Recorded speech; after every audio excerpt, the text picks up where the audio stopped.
What is up, everybody? Welcome back to my channel, Mystic Watch, and today we're doing an in-depth analysis on the latest Susanoo Sasuke, Sasuke Uchiha, Darkness of Deep Hatred.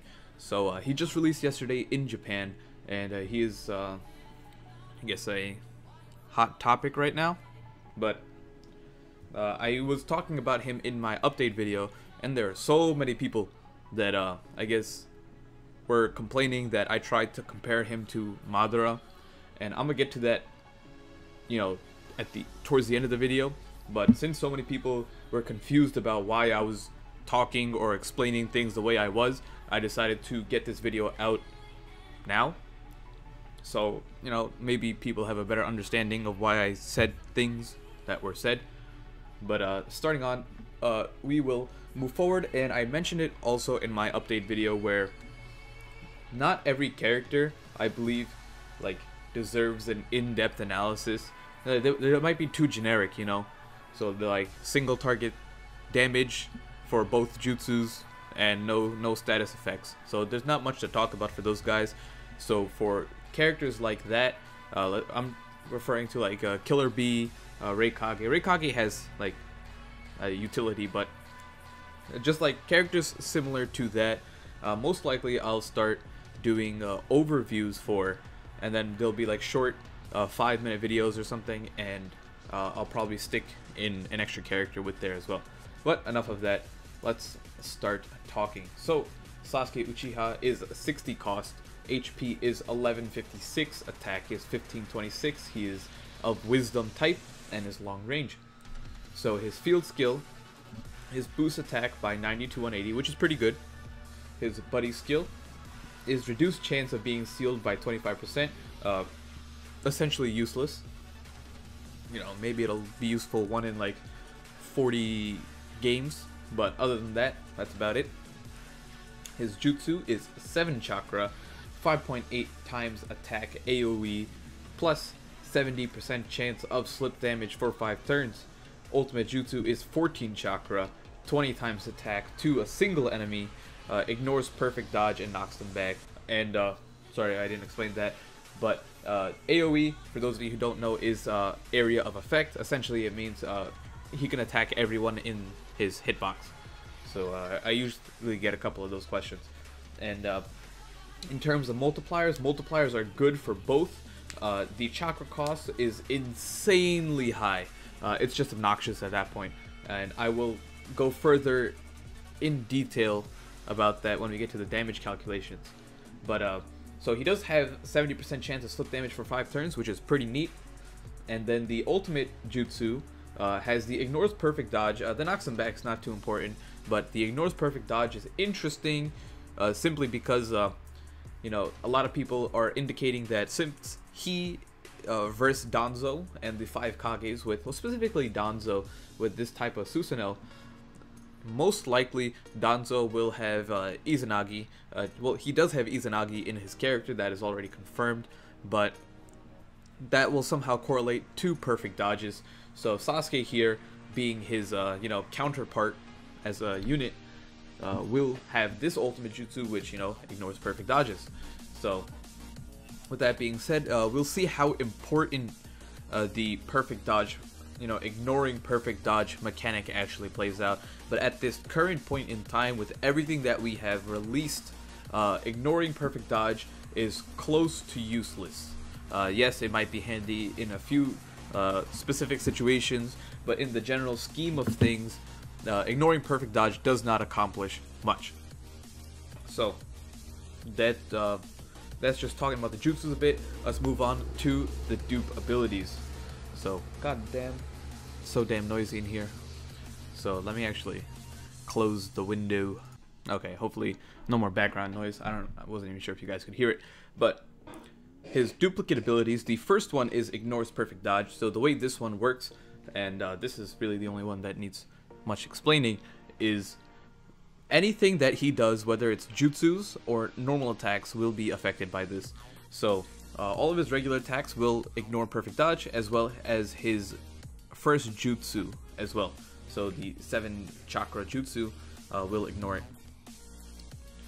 And this one is pretty good, right? Like, since it just makes his entire character about ignoring perfect dodge, having this one is pretty cool. Afterwards, and the thing is, this is unique to Sasuke. So this Sasuke is the only character to have this ability. In terms of a duplicate, Karin has it as a jutsu similar to his ultimate, but I believe it's on her regular jutsu where she can ignore perfect dodge as well. But his next 4 abilities are restores 1 chakra with map movement, or when moving between maps, and then the next one is 5% chance of dodge. Next one boosts critical rate by 1.5, and his final ability is restores another chakra with map movement. So this is another thing that a lot of people were questioning, where I said in my update video that restoring chakra with map movement is bad, and what I guess I'll go more in depth about that, but pretty much what I meant by that is it's almost entirely useless. Let's say you have all 5 abilities, right? So you beat a map, and by moving to the next map, you'll get 2 free chakra. Now the problem is that this game makes it so that you gotta stall for chakra for other people regardless, or you gotta stall in general for health, you gotta stall in general for chakra or whatever. And if you have an ability that just makes that a little bit faster, but the problem is that let's say I have 10 chakra and I can kill the opponent, or I can stall. Killing the opponent will get me the 2 chakra moving on, but if I just stall for another 10 seconds of my life, I'll get that 2 chakra anyways. So that's like why I call this ability bad, because it's not something that you can't do on your own. It's not like the first ability, which is ignores perfect dodge, right? There's no way you can somehow manage to get that like on your own without actually having that ability. So restoring 1 chakra with map movement is simply just cutting down on time, and there's usually not a situation where you really need, it's like, oh, if I had that 1 chakra map movement, I would have beaten this entire mission. But Kabuki brought up a point on Twitter where it's really useful for Ninja Road, and it might be really great for Ninja Road, but the problem with that is that Ninja Road is a game mode where a lot of people simply just play it the first time, get the stone, and then they don't play it again. I know plenty of people, you can go check out the Reddit, like just comments upon comments, saying that Ninja Road is like, it's too tedious, it's not worth my time, whatever. The rewards, the character rewards aren't that great. So it's like, if it's good in something that, in a game mode where people don't care about, it doesn't hold that much value. And on top of that, Ninja Road is very new, so it's not the main aspect of the game. Ninja Road is just one side, or one fraction of the actual Naruto Blazing game. So that's like my look on that. The other abilities, 5% chance of dodge is good, it'll come in handy, but 5% is such a small chance that unfortunately, like, as dodging is nice, but the fact that it's just 5%, it doesn't really do much. If this was like an extra attack up 100, health up 100, it'd be more useful that way. And then the other ability that I missed out is critical rate by 1.5. This is one of the other ones that are pretty useless. Someone did some testing, or their own testing on what the critical rate chance is to begin with, and it seems to be 1%. So the fact that you are increasing that by 1.5 means that you changed your critical rate from 1% to 1.5%, and that is not a lot.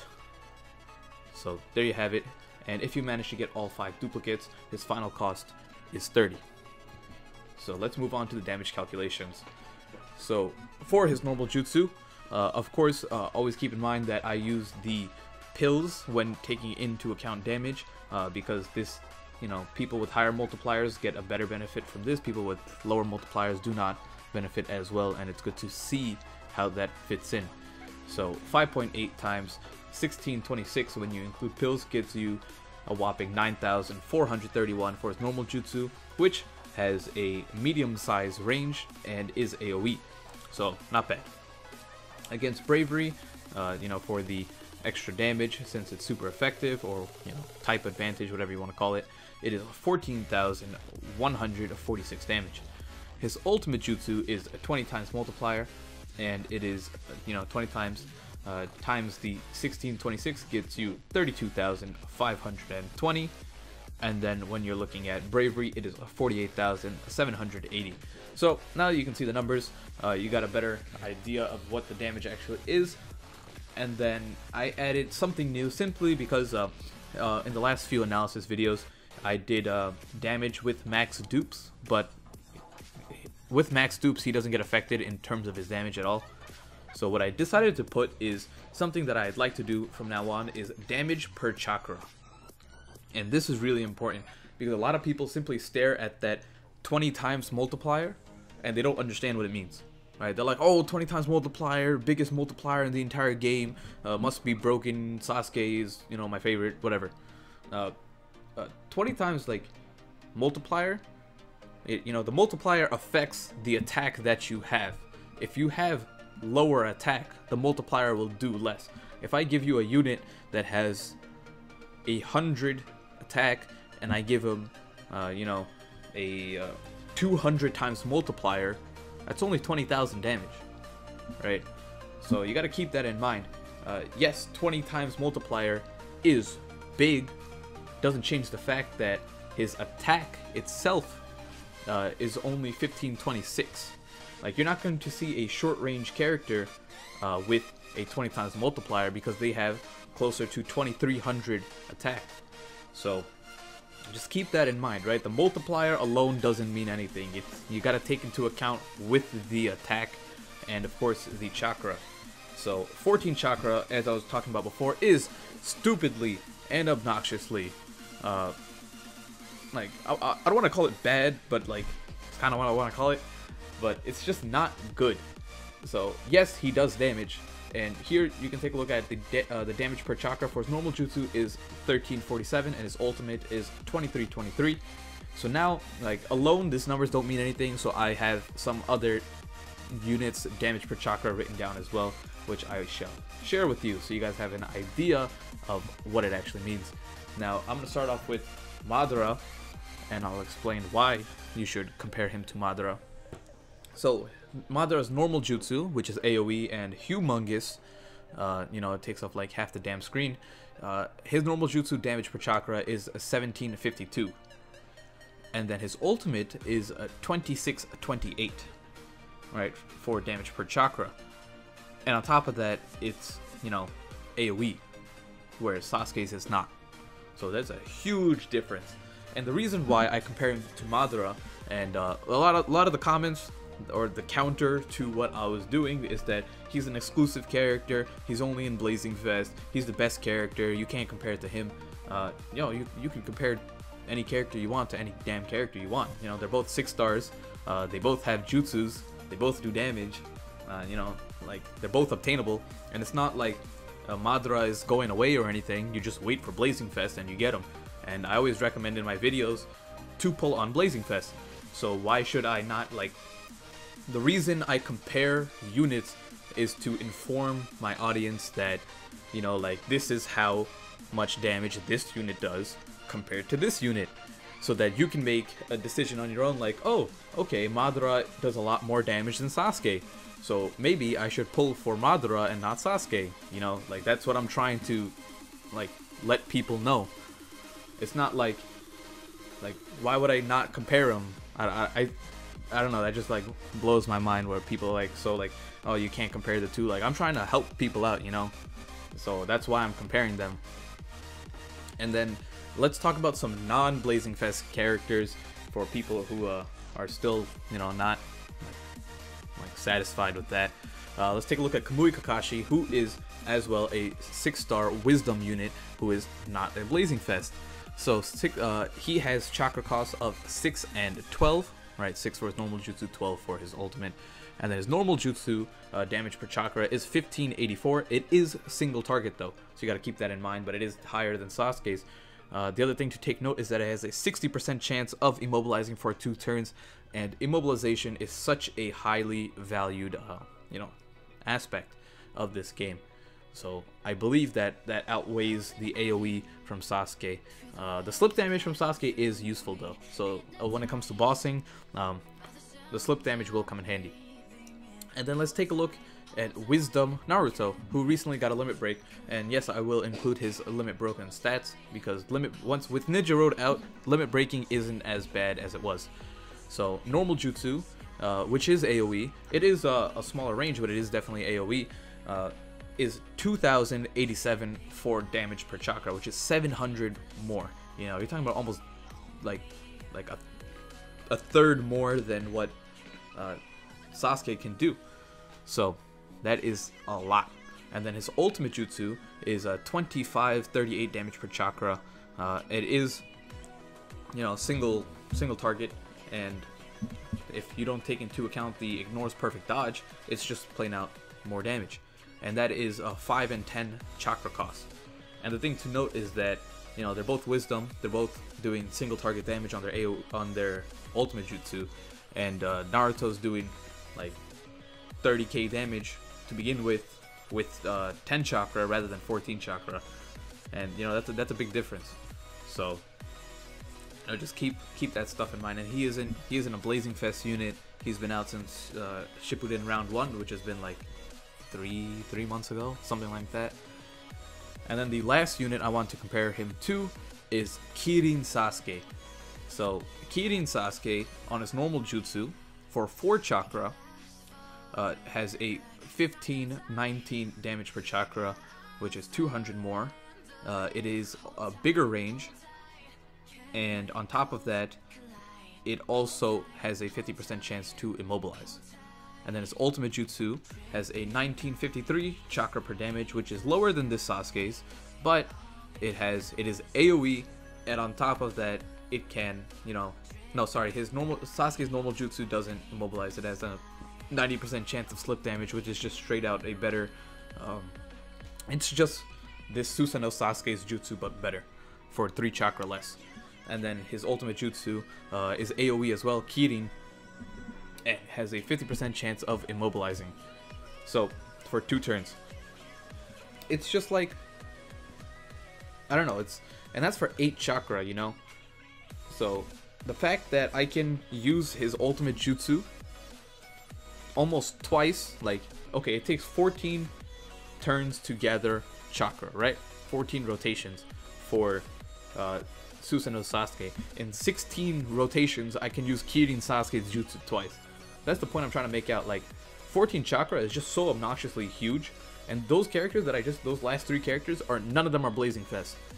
So hopefully that, you know, explains a little bit why I was comparing the way I do.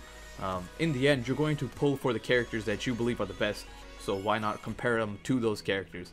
That's the whole point of everything that I was trying to do. This video ended up being significantly longer, simply because of that, but it was a mini rant that I had to get out, because a lot of people in the comments just simply didn't understand what I was trying to explain. And there you have it. Hopefully you guys enjoyed the video, and the other ones won't be that long. I try to keep them between 10 and 15 minutes.